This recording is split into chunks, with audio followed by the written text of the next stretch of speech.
let's revisit once again measures for happiness testing. To some extent, you know various ways to measure happiness. I think simplest example is psychological testing, and I have borrowed this test once again just to show how do we measure someone's happiness by using psychological testing. When we talk about a psychological test, actually these are standardized tools, and developing psychological tests itself a scientific method in which we use rigorous statistical technique, which I discussed in the class number 3 or chapter number 3. So when we say psychological test, there are various psychological tests based on various theories.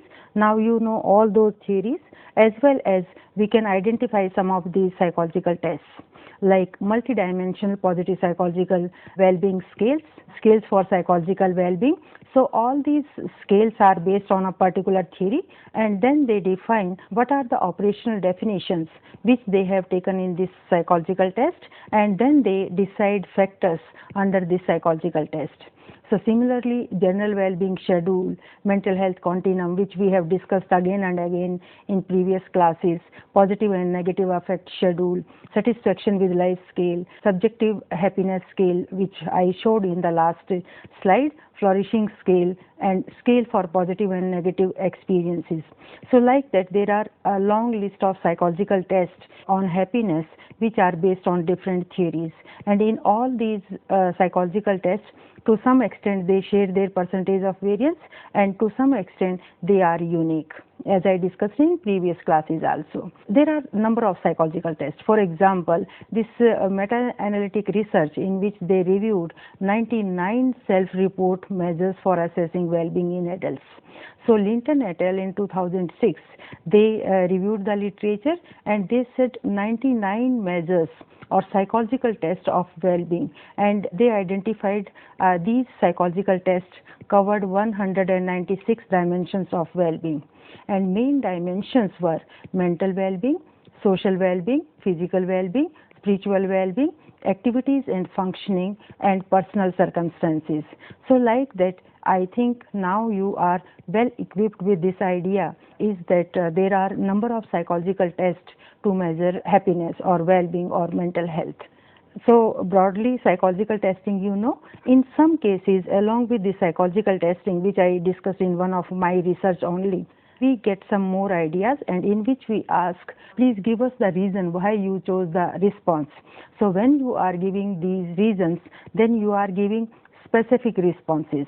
So then we can identify some specific culture-oriented responses, gender-oriented responses, age-oriented responses, and broader view we get in such kind of studies. Because in psychological testing, one limitation is we provide you or provide participants forced choice responses. So strongly, for example, strongly disagree to strongly agree. So in this case, we don't ask what are the reasons behind these questions. So if we have some ways to get even reasons behind that, then we will be getting enriched data. And with this data, we can get more insight on the responses. So then that is mixed methodology in which we are getting quantitative from such kind of responses and qualitative from such kind of responses, and we support our results quantitative with qualitative approach. In some cases, we just focus on qualitative data collection techniques.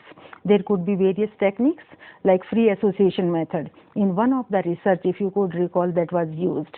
Sometimes we use interview methods, and semi-structured interview method or open-ended questions we ask to explore happiness and its related factors.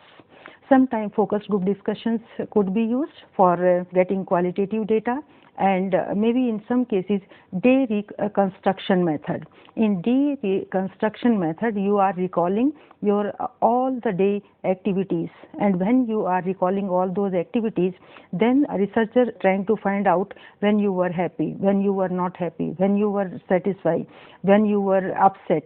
So like that, then they during this reconstruction of your day, they are identifying your frequency of your responses, and in some cases even case study can be used.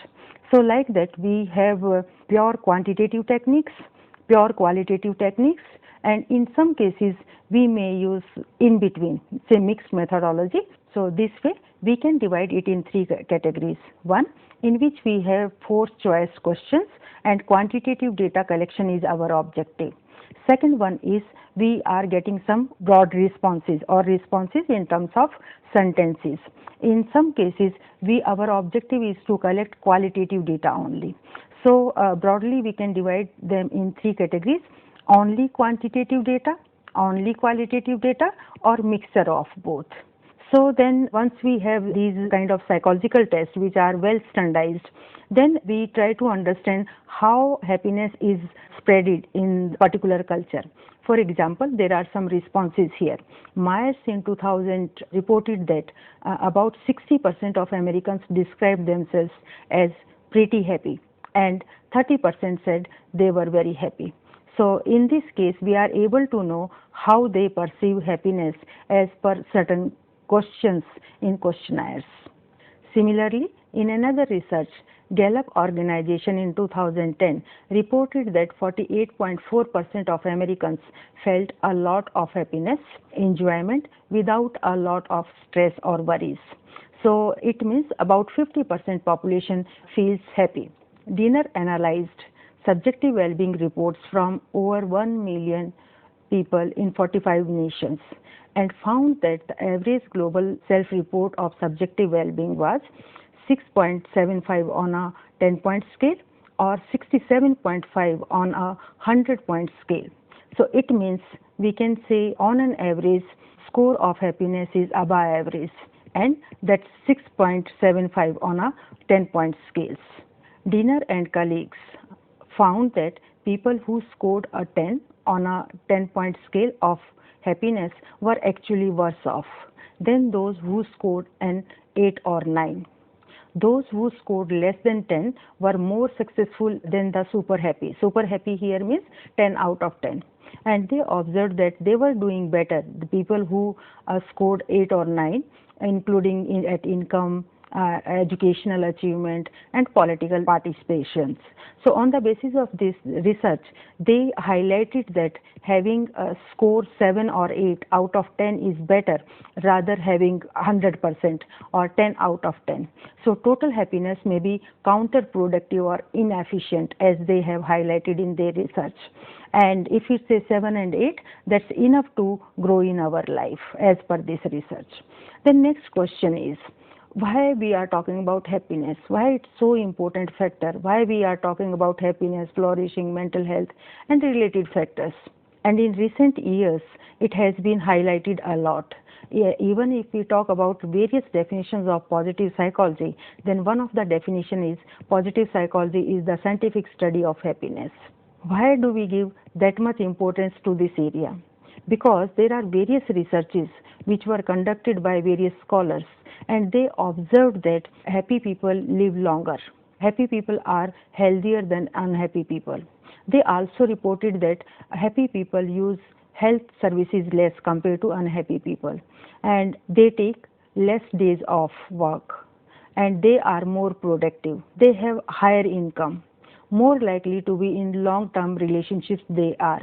And because of all those benefits, now scholars giving lot of importance to happiness. Some more researchers have highlighted why happiness is important, and they also reported that happy individuals are more likely than their less happy peers to have fulfilling marriages and relationships. They have higher incomes, superior work performance they have, community involvement more they have, robust health and a long life. And because of various benefits, we are giving very much importance to this field, the happiness. In addition, positive emotions lead to better learning. It has been observed by Paris and Paris in 2005. It is also observed that happiness is positively correlated with various positive personality traits. For example, this study shows us happy people are more confident, they are more optimist, they have higher level of sociability or friendliness, they are more helpful, they are less jealous, and more resilient, having higher level of creativity, and they have more balanced lifestyle. better quality of physical health they have. So because of all those positive personality traits connection with happiness, we give lots of importance to happiness. Now another section or sector is what is correlation or connection between the brain and happiness, because brain is very important for us.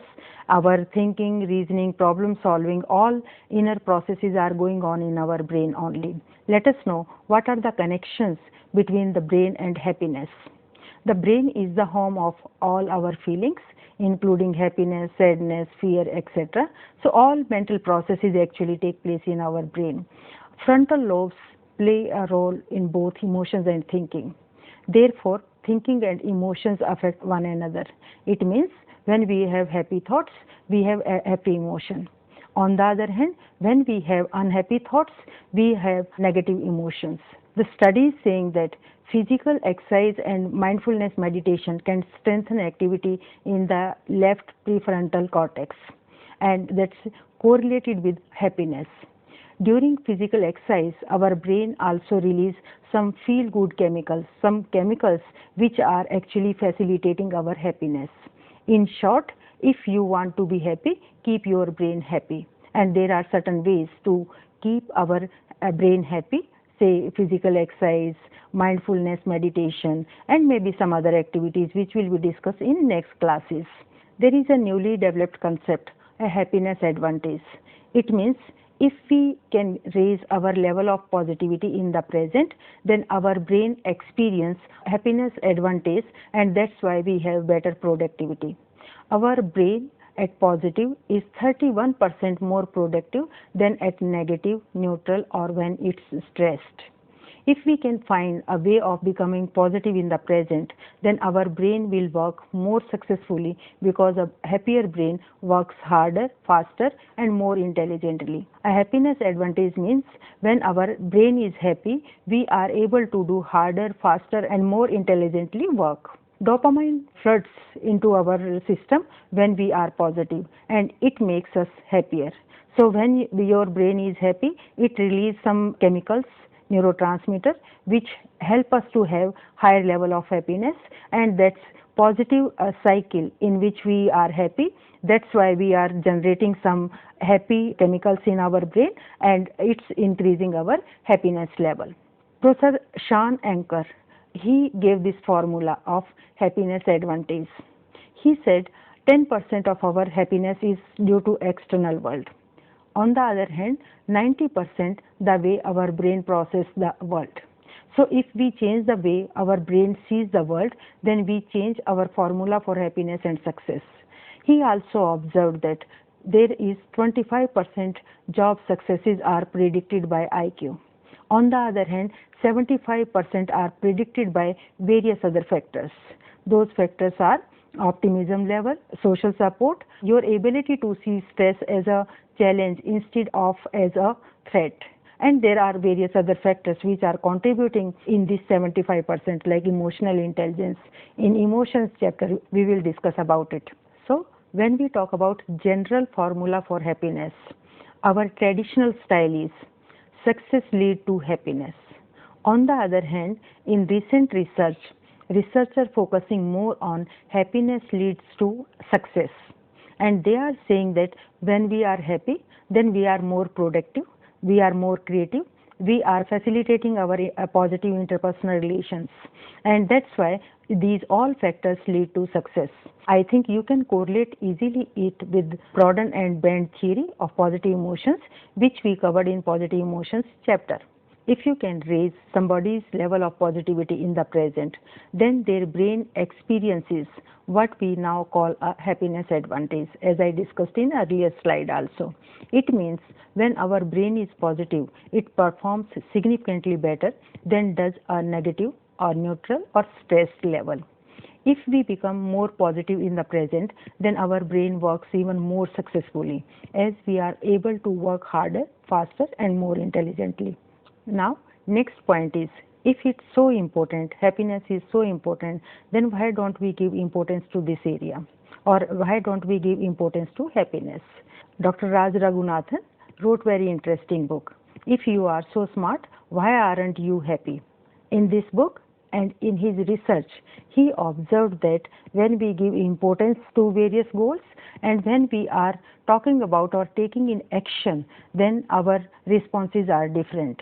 And he observed that he had two questions. One, priority in action, or what's on your Guinness wish list. And another question was importance of various goals.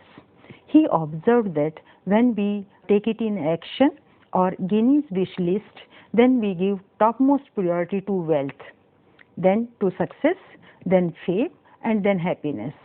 On the other hand, when we give importance otherwise without any action, then topmost important factor for us is happiness, then success, then intelligence or knowledge, and then mental health. So somewhere it seems our action oriented responses are different. On the other hand, otherwise when we think about happiness, then our responses are different. Our next point is, can we improve happiness level? What determines happiness? If we go with this study, then 50% we are saying that it's because of intentional activities as well as because of circumstances. So by changing intentional activities as well as circumstances, we can change someone's level of happiness. On the other hand, 50% role is set point. Set point means this portion is more contributed by genetic and environmental factors, and that's why we have stable patterns in our behavior, and that's our baseline. If you connect it with previous class where we said that there is a set point, and through certain activities it may take ups or downs but temporarily. After certain period we get again one stable pattern. That's our stable level, or can say nature of an individual. And that's why in same situation different people show different level of happiness because of their set point. So when we psychologists are saying, can we improve someone's happiness level, then our main focus is on intentional activities as well as on circumstances. And for that we develop intervention programs. Intervention programs means strategies to improve well-being. And when we are moving towards interventions or strategies to improve well-being, then we are moving towards positive psychology to applied positive psychology. Our attention is shifting from basic science to its applications. Can positive psychology make people lasting happier? There are a number of intervention programs, and even before positive psychology, there were various scholars who worked in this direction. So from the Buddhism, through the human potential movement of the 1960s, through the pioneer work of Fordisi in 1983, we discussed about it in last classes also, through the self-improvement industry of the 1990s, at least 100 interventions claiming to increase happiness lasting have been proposed. And in recent years, this number is definitely quite high. So when we say, effectiveness of such kind of intervention programs, then as I discussed in class number 3, random assignment placebo controlled research or studies are available. In all these studies, we try to do very scientific research. For studying effect of these intervention programs, we use random assignment placebo control studies. And in these studies, as I discussed in the third class, we compare control group with placebo group, control group with experimental group, and placebo group with experimental group. And I think you can easily understand for effect of medicines or psychological or no significance between all these groups. These indications give us new insight about the particular study. So there are various intervention programs or strategies to improve our happiness, character strengths, and other positive psychology constructs. Intervention programs can be divided in two groups. One is deliberately delivered modules. In deliberately delivered modules, we have group of some modules, and we display those modules during intervention program, and through pre and post testing we study effectiveness of this program. Such kind of modules will be discussed in next slides. On the other hand, to identify existing sociocultural factors or maybe religious spiritual practices which facilitate our well-being and then reinforce them through intervention programs. So, for example, in such kind of programs, we can identify some religious spiritual practices, and by doing pre and post testing, we can study how effective these are. So, these are two ways to have effectiveness of certain programs. First, let's know what are those strategies which have identified by positive psychologists as well-being enhancing strategies. So, these are deliberately delivered strategies or intervention programs. Second is existing practices in religion, spirituality, or in local communities. Let's take example of both. So there are some strategies which are highlighted as well as tested by positive psychologists, and they are saying that these strategies actually work in various situations, and now these are well identified strategies. They are saying that doing acts of kindness, if you have such kind of activity in some of the sessions, then definitely you may have change on certain well-being indicators. Second one is writing about positive experiences, practicing gratitude by counting one's blessings. So they ask them to count your blessing during such kind of sessions. Hopeful goal directing thinking, solution focused coaching. So you are learning some solution focused coaching during this process. Savoring or enjoying the moment, writing about best possible selves. So they ask, write about your best possible self, in which mode you think you will be best. So let's know a little bit more about deliberately delivered strategies.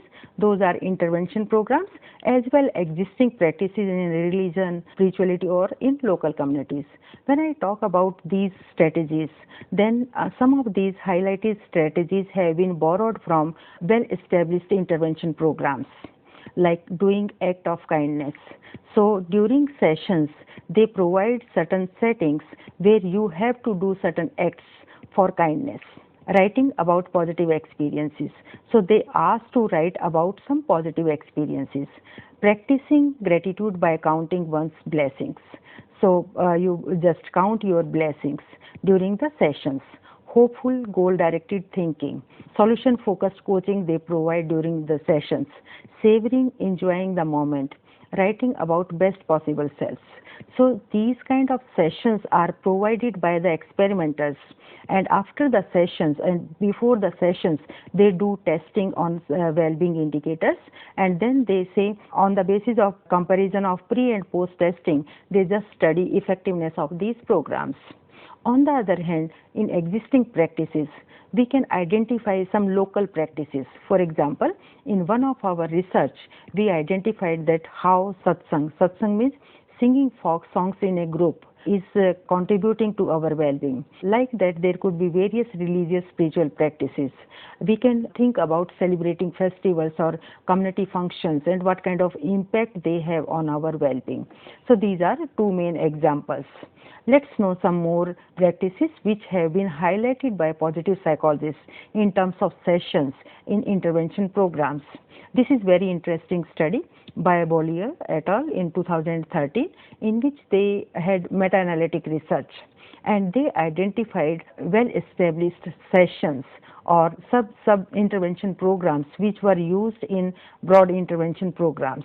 So let's know what are the techniques or what are the strategies or practices which they claim by doing those strategies or those particular practices we may improve our well-being.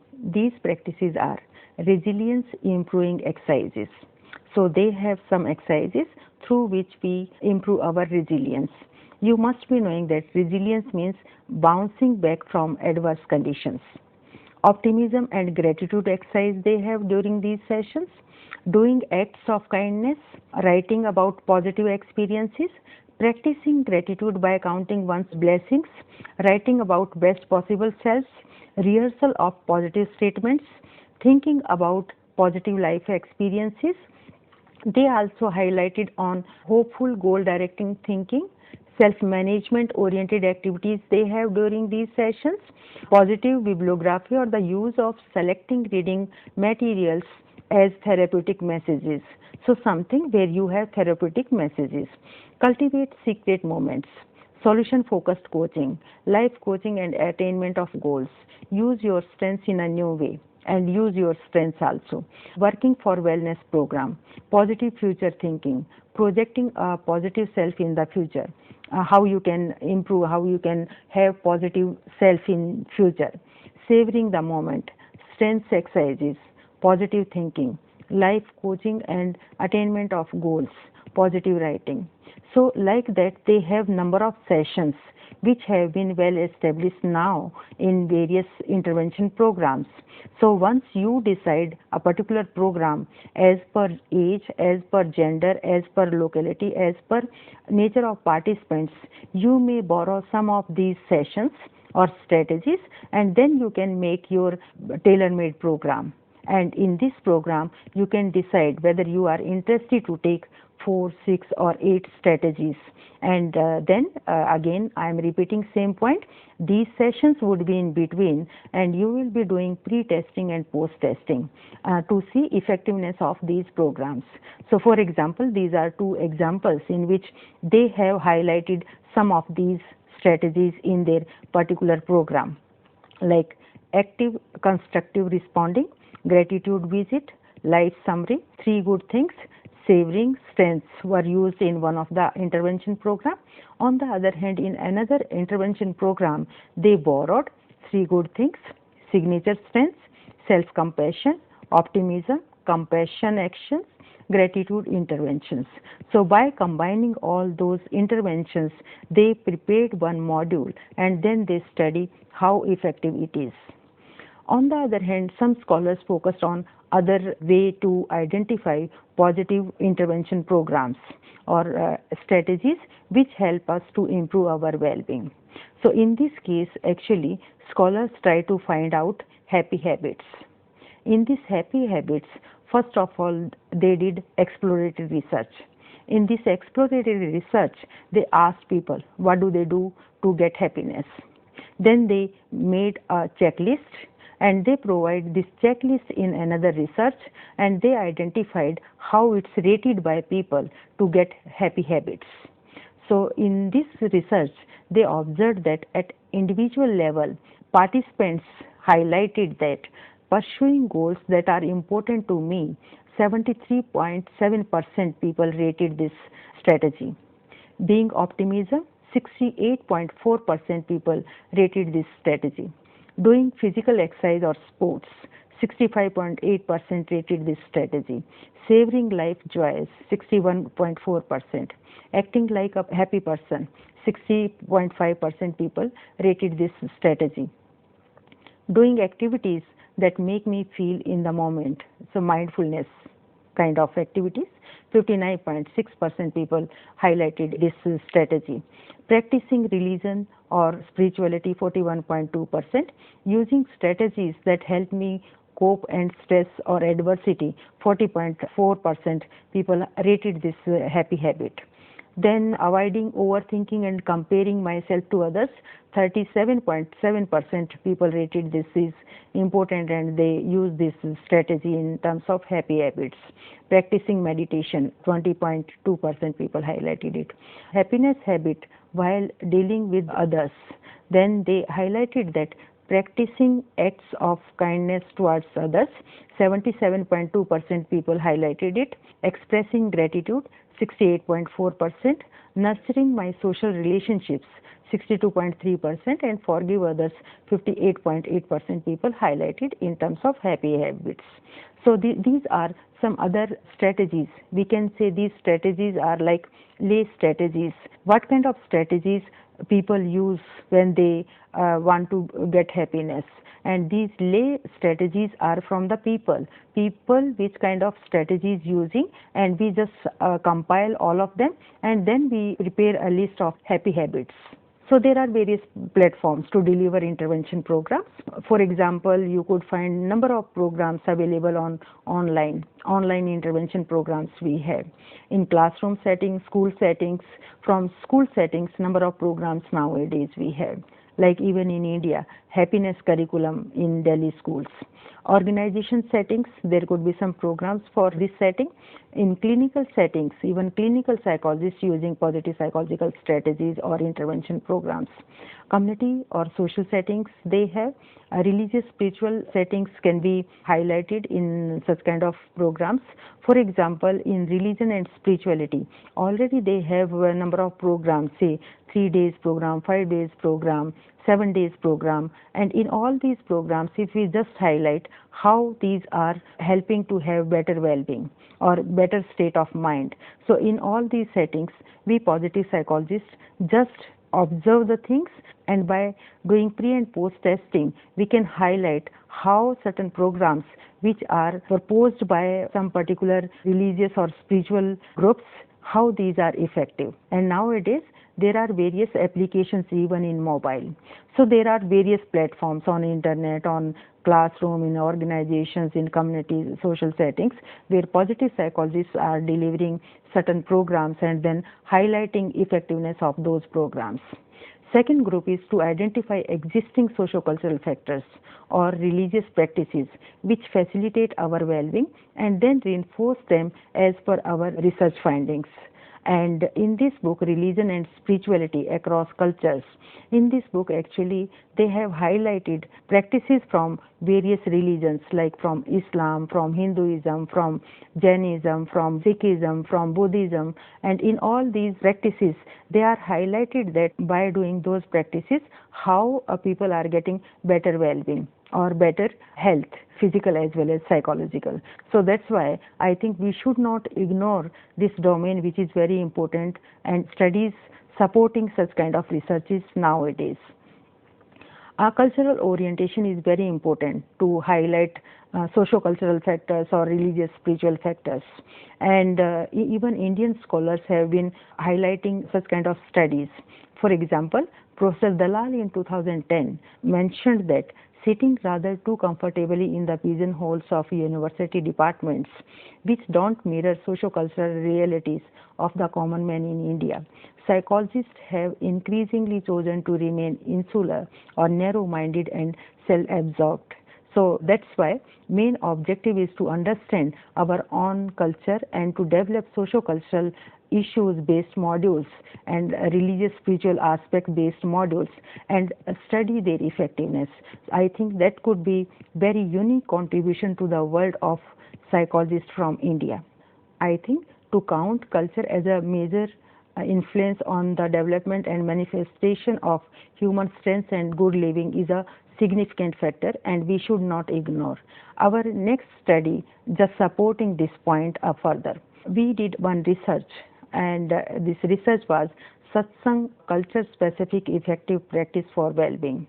And this research published in Positive Nations and Positive Communities book, in which collective, qualitative, culture-sensitive processes in positive psychology were highlighted. And that's why our research, Satsang Culture-Specific Effective Practice for Well-being, was very relevant for this book and its published study now. So let's know what did we do in this and how it's contributing to the field of positive psychology. So let's discuss this research which happened here in local community.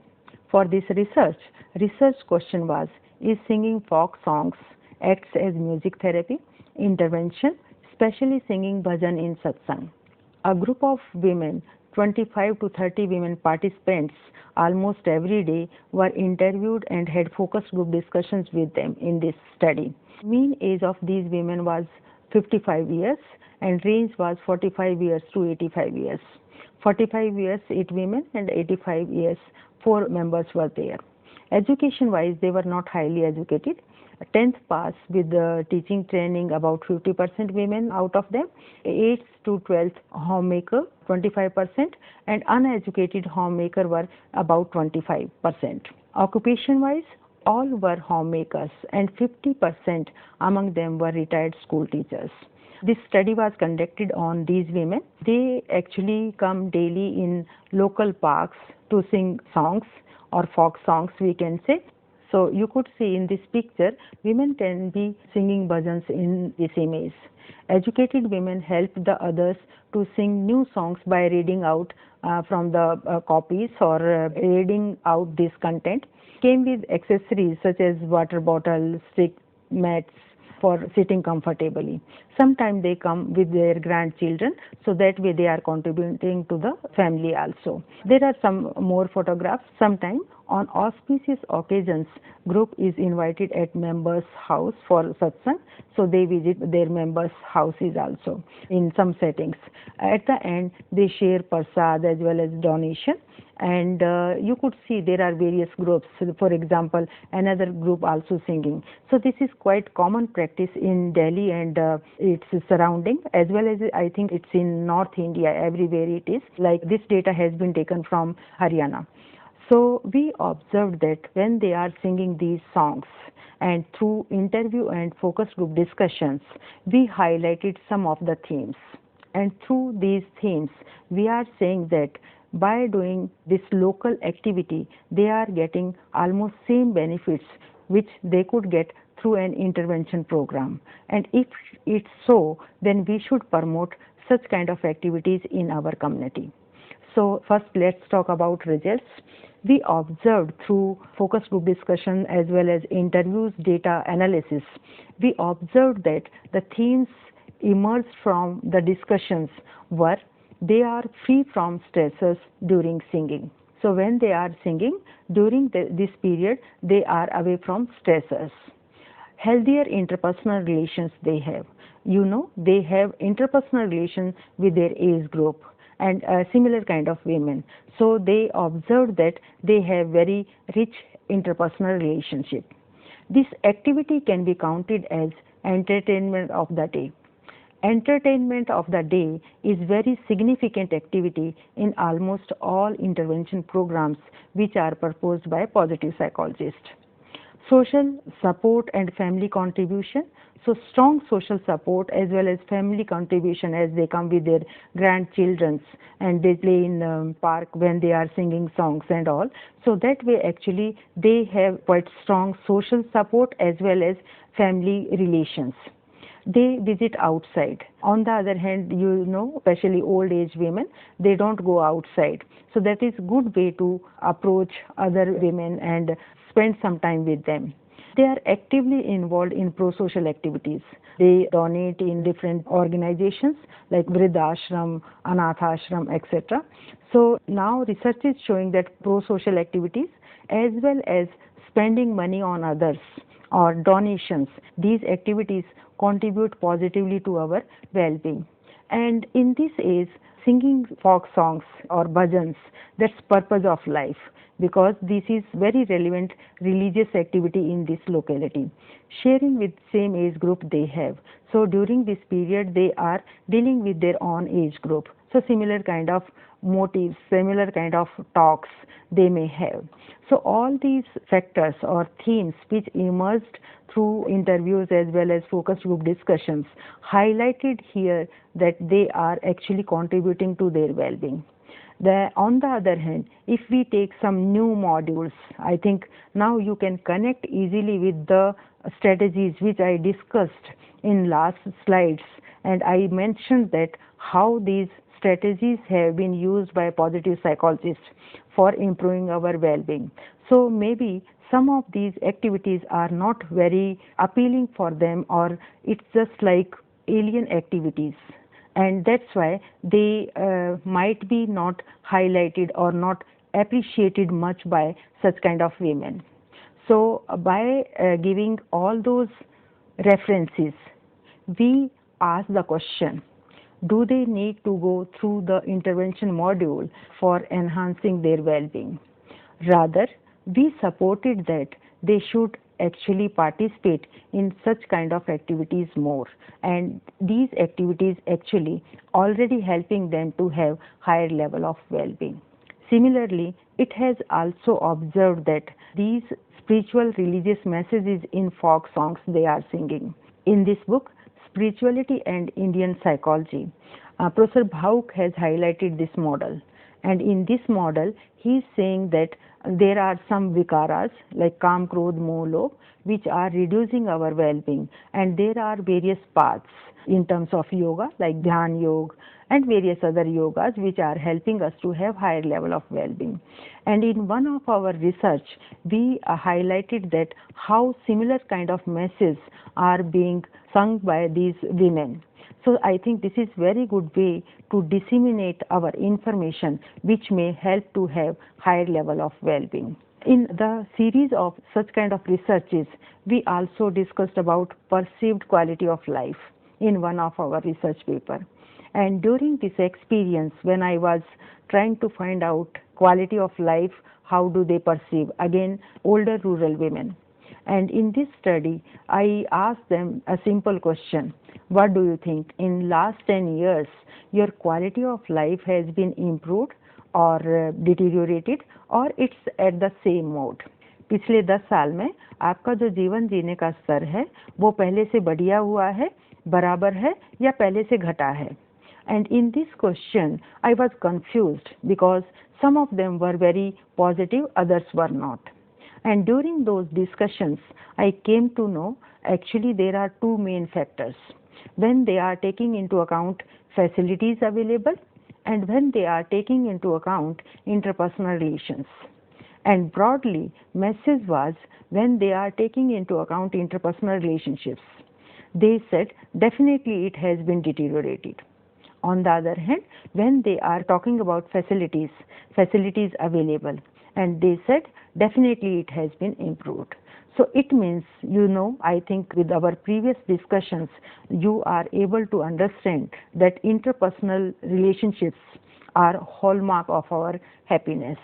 On the other hand, its perception in our community is that interpersonal relationships are being deteriorating in our recent period. So conclusion from this research was we need to reinforce, acknowledge and maintain our society strengths, and these are interpersonal relations.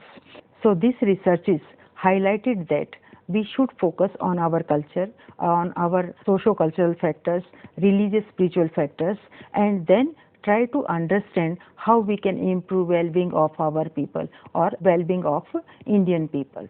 In this series, next topic is suggestions for a happy life. There are various scholars who have highlighted some points or ways of living our life, and these are the suggestions for having a happier life. So let's start with David Meyer's suggestions. He mentioned that realize that enduring happiness doesn't come from success. Happiness is a process, not a destination. So each and every moment of our life should have happiness. Take control of your time. So where you are spending your time, you should know about it. And happy people feel in control of their lives, often aided by mastering their use of time. So they should be master how and why they should use their time. Third factor is act happy.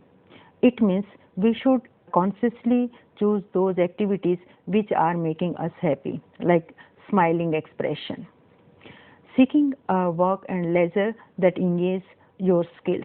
Ultimately, we want to get purpose in life or meaningful activities. That's why our activities should support certain skills. Fifth point is maintain physical health. Sound minds reside in sound bodies. Sixth, give your body the sleep it wants, because during this period our body mind repaired, and that's why proper time to our sleep. Give priority to close relationships. I think it's hallmark of our happiness and very important for us. Focus beyond the self, help others. There are various studies saying that when you have positive relationship with others and have high level of compassion, forgiveness, gratitude, helping others, then you are getting more happiness. Keep a gratitude journal. Those who pause each day to reflect on some positive aspects of their lives experience heightened well-being, such as their health, friends, family, freedom, education, natural surroundings, and so on. So when we are doing gratitude journaling, during this period we are generating positive thoughts. and our positive thoughts are generating positive emotions which lead to happiness. Ninth one is nurture your spiritual self. Some scholars have focused on spiritual domain a lot. So these are the highlighted factors or highlighted activities by Myers to get happiness. Similarly, another recent work in which they have highlighted on 5 factors: connect, be active, take notice, keep learning and give. So in connect, make connections with friends, family, colleagues and neighbors. I think it's again I'll repeat same point, hallmark of happiness. They help enrich your life with new experiences and opportunities. Second is be active, and some of the scholars focusing on active activities in which you are getting happiness. They are saying that get moving, walk, skip, run, dance, move your muscles. And exercise not only makes you feel good, it keeps you healthy. So therefore, pick a physical activity that you enjoy and you should keep it continue for happiness. Next one is take notice. That's mindfulness. And in one of the class, I'll discuss only on mindfulness, which is very important to have higher level of happiness. Be mindful, be curious. Notice the things around you, the weather, the landscape, the mood and feelings of the people around you. This way you learn to appreciate the things that matters, and that is very important to notice our surrounded environment. Keep learning. Love of learning, even dinner has highlighted this point. We never stop learning. Keep trying something new. For example, a new course, a new game or new skill. And when we keep learning, then we are getting higher level of happiness.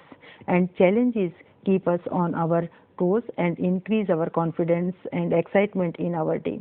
Give. Be generous with your time, your knowledge and your talent. Giving to friends, families and even strangers. Be thankful. Smile at people and volunteer for help. So again, I think you could easily connect.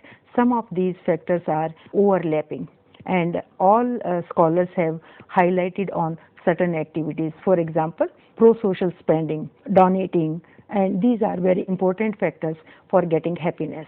Here, I have taken some messages from TED Talks. I think getting messages from TED Talks is really interesting, and it works like edutainment approach. And here, because scholars focus more in terms of translational research or knowledge translation, and laymen easily can understand their message. So that's why I have taken a summary of these TED Talks, and I recommend to watch these TED Talks on YouTube. So let's take in this series first message. First message is by Ed Diener in terms of recipe for happiness. He has focused on positive social relationships, positive mental attitude. He also mentioned that money is not everything. It is not that money doesn't count, but money has to have the right place. It should not be highlighted more than our social relations, as he has mentioned that if we sacrifice our social relationships for earning more money, we are unlikely to drive happiness from it. So after certain period, social relations are more important than money. Strive for personally meaningful goals. We should have some personal meaningful goals in our life. Happiness is important not just because it feels good, but it makes the individual's functions better, as previous scholars also mentioned on this point. In his next talk, he is talking about what you need to be happy. He again emphasized on social relationships, activity that you love in life and work. So active leisure, learning new things, highlighted by various scholars, having life goals that are bigger than oneself, creativity, religious, spiritual activities, or this domain has been highlighted once again by Ed Diener in this talk. Then next one is, which is very interesting study by Robert Waldinger, The Good Life. And in this study, they have focused on interpersonal relationships and role of relationships in our life, and studies are very interesting. That's why I have selected among these TED Talks this talk. He has started his message with this study in which he is saying that there was a recent survey on millennials. You must be knowing that as per birth orders, now we have particular name of certain generations. So this millennials born between 1980 to early 2000, this group, he is talking about particularly this group, asking them what their most important life goals were. Over 80% said that a major life goal for them was to get rich, and another 50% of these same young adults said that another major life goal was to become famous. So broadly, these young participants saying that life goals which are very, very important for them, to get rich, having more money, as well as famous, these are two main goals of their life.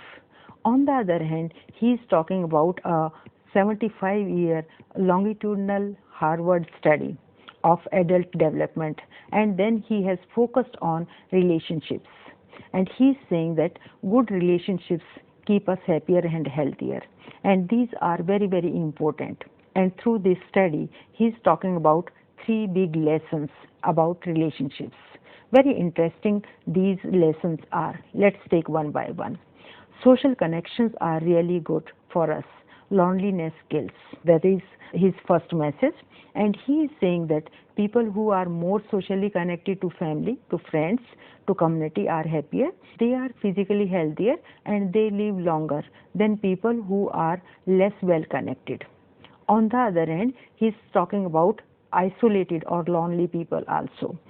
Comparatively, more isolated and lonely people.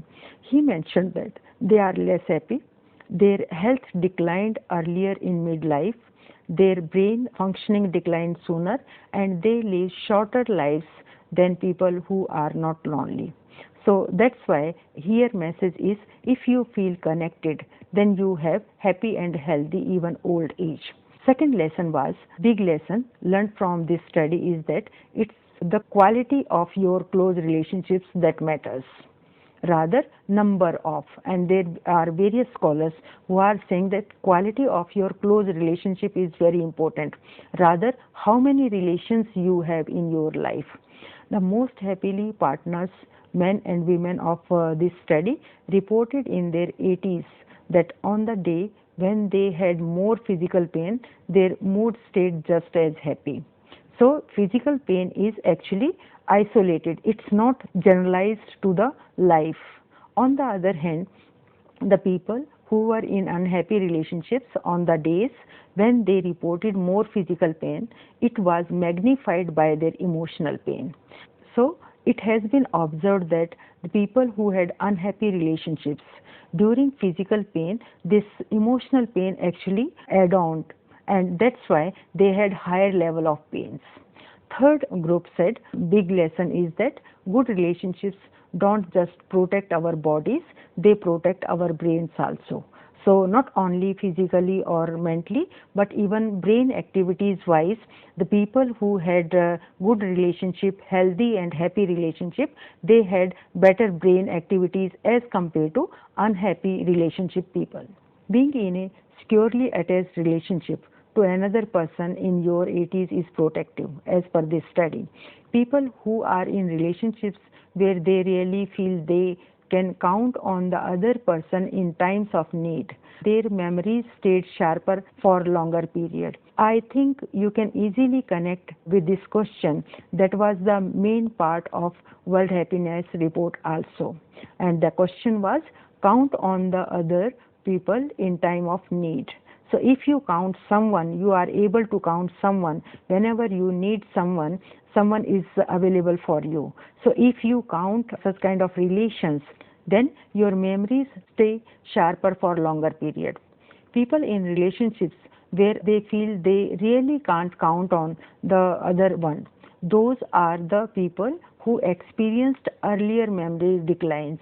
So message from this study is, if you have happy and healthy relationship, then your mind, your body, your management of pain as well as brain activities sharper.